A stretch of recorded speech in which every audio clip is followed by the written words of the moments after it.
नमस्कार और स्वागत है आप सबका हमारी आज की इस खास बातचीत में। नमस्कार। आज हम भारतीय साहित्य के एक बहुत ही जाने माने लेखक R.K. नारायण की किताब मालगुडी डेज से एक कहानी उठा रहे हैं। हाँ, सर्पगान। काफी दिलचस्प कहानी है ये। बिल्कुल, सर्पगान।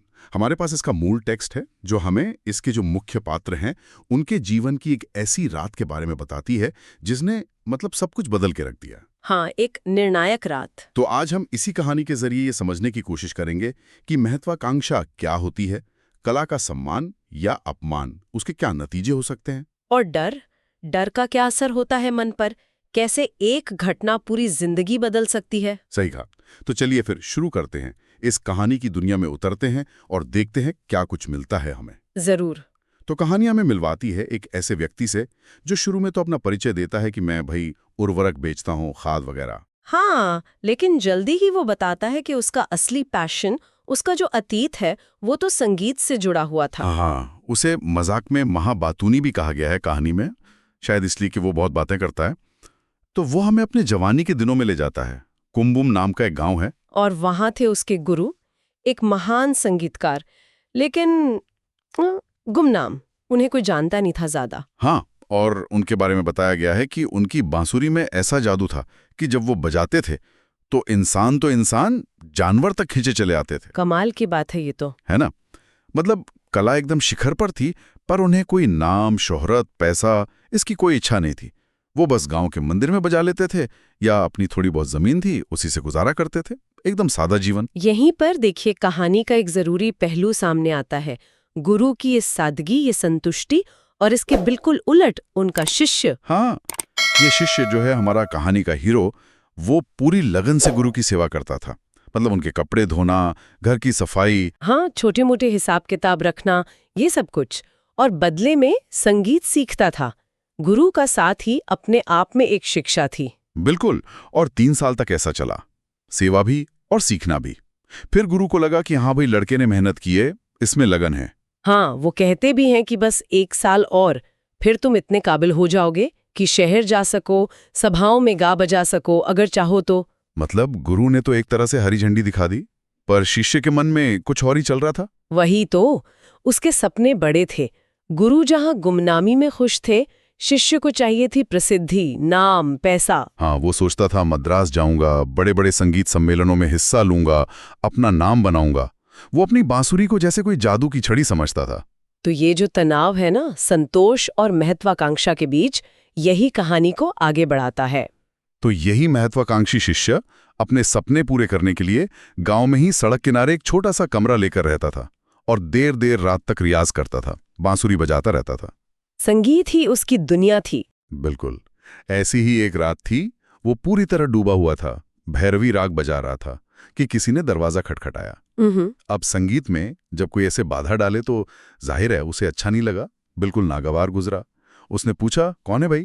और बाहर से आवाज आई। बाहर से आवाज आई, एक साधु हूं, भूखा हूं, कुछ खाने को मिलेगा? ओह। अब रात का वक्त, संगीत में रुकावट, शायद अपनी गरीबी की झुंझलाहट भी होगी। शिष्य को एकदम से गुस्सा आ गया। उसने बड़े रूखेपन से कहा, इतनी रात को? जाओ यहां से कहीं और जाओ, मुझे तंग मत करो, मेरे पास कुछ नहीं है देने को, मैं खुद अपने गुरु के सहारे जीता हूं।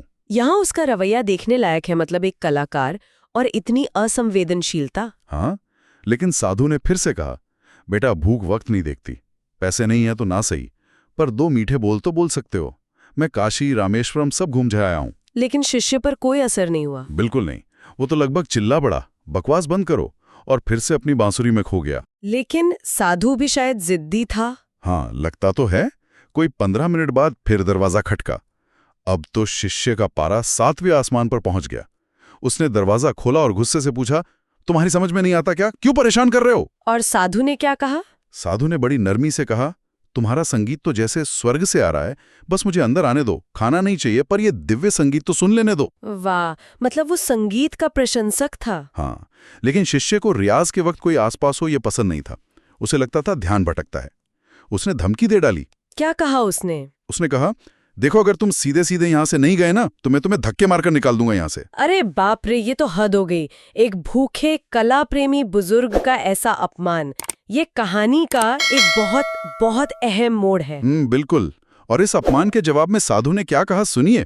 बड़े शांत लेकिन बहुत ठंडे स्वर में कहा, कड़वे बोल मत बोलो बेटा, मैं जा रहा हूं, लेकिन एक बात याद रखना मेरी। क्या बात? आज तुम जो ये गा रहे हो ना, ये तुम्हारा आखिरी गाना होगा। कल सुबह उठना और अपनी ये प्यारी बांसुरी ले जाकर बाजार में कौड़ियों के भाव बेच देना। और ये कहकर साधु अंधेरे में चला गया। उफ, ये शब्द तो तीर की तरह लगे होंगे। हाँ, जैसे पिघला हुआ सीसा कानों में डाल दिया हो। उसे अचानक एक अजीब सी दहशत ने पकड़ लिया। डर गया वो। लालटेन उठाई, बाहर भागा, इधर उधर देखा, पर कोई नहीं था वहां। वापस कमरे में आया, दरवाजा पूरी तरह बंद भी नहीं किया, अधखुला से छोड़ दिया। शायद मन में कहीं डर था कि साधु वापस ना आ जाए। और फिर दीवार पर जो देवी देवताओं की तस्वीरें थीं, उनके आगे हाथ जोड़े, मनी मन प्रार्थना की कि भगवान, ये साधु की बात सच ना हो। यहाँ एक सवाल उठता है, क्या ये वाकई कोई श्राप था या सिर्फ एक अपमानित आदमी के गुस्से में निकले शब्द जिन्होंने शिष्य के मन में गहरा डर बिठा दिया? ये बड़ा मुश्किल सवाल है। हो सकता है उसके अंदर कहीं ना कहीं अपने बर्ताव को लेकर एक अपराध बोध भी जागा हो और उस अपराध बोध ने साधु के शब्दों को और ज्यादा ताकत दे दी हो। ये डर और ये शक अब कहानी को एक नई दिशा देंगे। हाँ बिल्कुल, लेकिन उस डर के बावजूद संगीत का नशा ऐसा था कि थोड़ी देर बाद उसने फिर अपनी बांसुरी उठा ली। शायद वो उस डर को संगीत में डुबा देना चाहता था। और इस बार उसने कौन सा राग चुना? इस बार उसने छेड़ा पुन्नगवर्ली। कहते हैं इसे सर्प गान भी कहते हैं। ऐसी मान्यता है कि इसकी धुन सांपों को, नागों को खींच लाती है। अच्छा। हाँ, और वो बजाते बजाते पूरी तरह उसमें खो गया। मन में नागों के वो भव्य रूप देखने लगा। शिवजी के गले में जो नाग है, पार्वती जी की कलाई पर विष्णु जी का आसन शेषनाग। मतलब श्रद्धा और भक्ति के भाव आ गए मन में। और तभी कुछ हुआ? हाँ, तभी उसने दरवाजे की तरफ देखा और उसके रोंगटे खड़े हो गए। चौखट पर ठीक उसके सामने एक बहुत बड़ा काला नाग अपना फन फैलाए खड़ा था और संगीत पर धीरे धीरे झूम रहा था। हे भगवान, असली नाग? हाँ, बिल्कुल असली, जीता जागता नाग। पहले तो उसे यकीन ही नहीं हुआ। लगा शायद मैं थक गया हूं, ये मेरा वहम है। आंखें मली उसने। कल्पना कीजिए उस पल की, संगीत का जादू एक तरफ और सामने मौत का डर दूसरी तरफ। बिल्कुल, ये कहानी का क्लाइमैक्स है। कला और खतरा कैसे एक साथ आ गए। और फिर उसने कैसे यकीन किया कि ये वहम नहीं है? जैसे ही उसने एक पल को शायद सांस लेने के लिए बांसुरी बजानी बंद की, वो नाग तुरंत पलटा, अपनी गोल गोल चमकती आंखें उस पर गड़ा दी और फुफकारता हुआ उसकी तरफ बढ़ने लगा। ओह! बस उसके तो होश उड़ गए। उसने जिंदगी में इतना बड़ा, इतना भयानक नाग नहीं देखा था। उसके अंदर से जैसे कोई आवाज आई कि बजाता रहे, रुक मत, वरना ये काट खाएगा। अब देखिए, संगीत का मतलब ही बदल गया यहाँ। जो संगीत पहले नाम कमाने का जरिया था, अब वो जान बचाने का अकेला रास्ता बन गया है। सही कहा। उस नाग को काबू में रखने के लिए, उसे शांत रखने के लिए लगातार वही पुन्नगवर्ली बजाते रहना होगा। वो अपने ही कला का, अपने ही संगीत का कैदी बन गया। हाँ, एक बंधन बन गया संगीत, जिंदगी और मौत के बीच की एक पतली सी डोर। तो उसने फिर से बजाना शुरू किया? हाँ, फौरन कांपते हाथों से बांसुरी होठों से लगाई और फिर वही पुन्नगवर्ली राग। और जैसे कोई चमत्कार हुआ हो, वो नाग जो अब उससे बस कोई 3 गज दूर था, फिर से शांत हो गया। अच्छा। हाँ, उसने अपना फन फिर ऊपर उठाया, एकदम स्थिर हो गया, जैसे पत्थर की मूर्ति हो, और बस संगीत सुनने लगा। आंखें शिष्य पर ही टिकी थी। और शिष्य भी डर के मारे आंखें गड़ाए उसी को देखता हुआ बजाता रहा। उस नाग को देखकर, उसकी वो काली चिकनी त्वचा, उसकी शान, उसे देखकर डर के साथ साथ एक अजीब सा सम्मान भी आ रहा था मन में। कैसे शानदार जीव को देवता अपने साथ रखते हैं, तो कोई वजह होगी। लेकिन एक ही राग, एक ही धुन बार बार बजाना, ये तो बहुत मुश्किल रहा होगा। बहुत मुश्किल। वो बुरी तरह थक गया। उसके फेफड़े जवाब देने लगे थे। उसने हिम्मत करके राग बदलने की कोशिश की। शायद तीसरी या चौथी बार जब धुन पूरी हुई, उसने सोचा कोई दूसरी धुन बजाता हूं। और नाग ने क्या किया? जैसे ही उसने नए सुर छेड़े, नाग ने फौरन सिर घुमाया, एक जोर की फुफकार मारी और उसका शरीर ऐसे कांपा जैसे कह रहा हो, ये क्या बदतमीजी है, वही बजाओ जो मैं सुन रहा था। बाप रे, मतलब शिष्य पूरी तरह नाग के बस में था। उसकी कला अब उसकी मर्जी की नहीं रही। बिल्कुल, ये तो जैसे उसकी महत्वाकांक्षा पर कुदरत का एक चाबुक था। उसे फौरन वापस पुन्नगवर्ली पर आना पड़ा। उसने भागने की कोशिश नहीं की थी। एक बार सोचा कि कमरे के दूसरे कोने में भाग जाऊं, लेकिन जैसे ही वो हिला, नाग ने फिर फुफकार कर ऐसे इशारा किया कि अगर हिले तो डस लूंगा। ओह, तो कोई रास्ता नहीं बचा। कोई रास्ता नहीं। बैठना पड़ा और पूरी रात, सोचिए पूरी रात, बिना रुके, बिना पलक झपकाए, एक ही राग, एक ही धुन बजानी पड़ी। ये तो कल्पना से भी परे है। वो शारीरिक और मानसिक रूप से बिल्कुल टूट चुका था।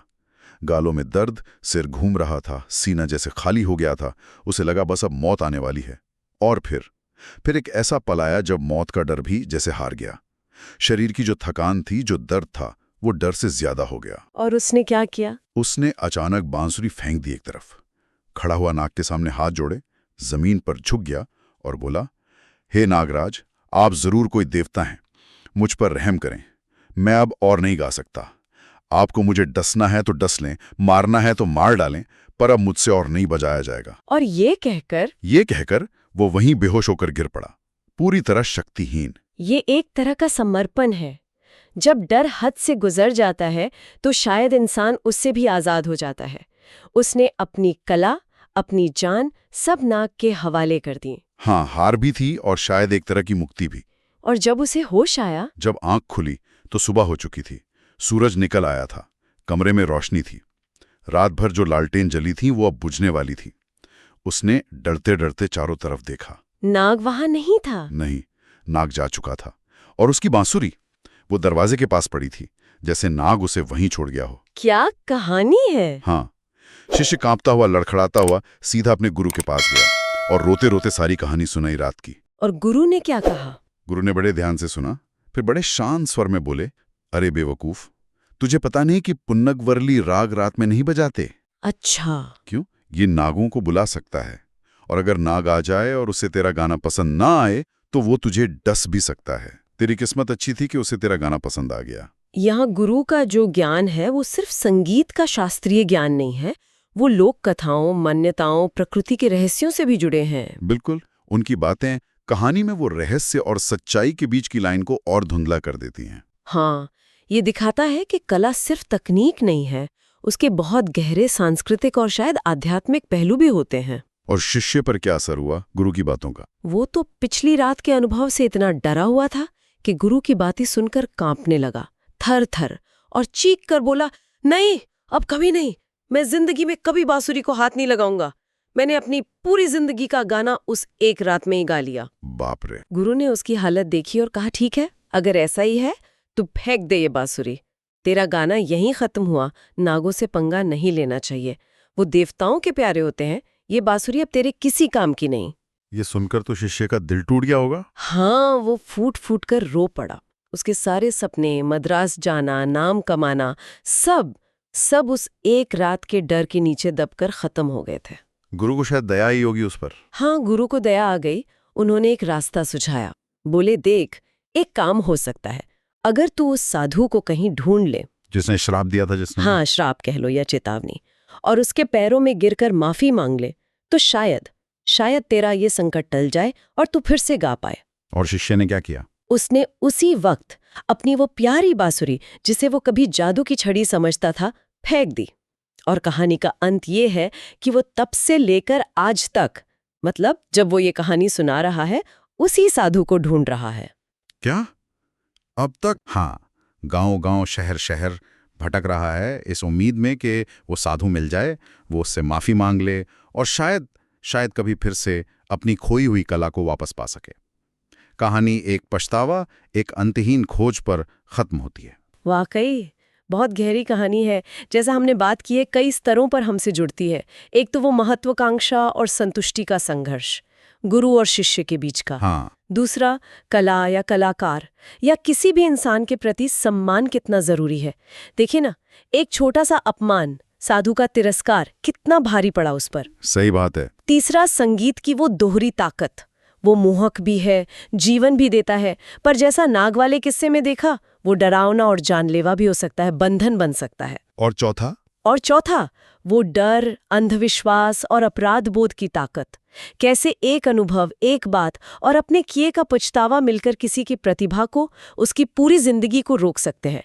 शिष्य की बांसुरी तो ठीक थी, पर उसका संगीत उस डर में हमेशा के लिए खो गया। और ये बातें कहीं ना कहीं हम सब पर भी लागू होती हैं, है ना?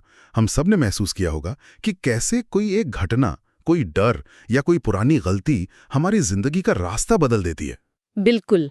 ये कहानी हमें अपने कामों के नतीजों के बारे में सोचने पर मजबूर करती है। हाँ, और ये भी कि क्या टैलेंट हमेशा डर या गिल्ट पर जीत हासिल कर लेता है, या कभी-कभी ये भावनाएं इतनी हावी हो जाती हैं कि वो हमारी क्षमता को ही खत्म कर देती हैं।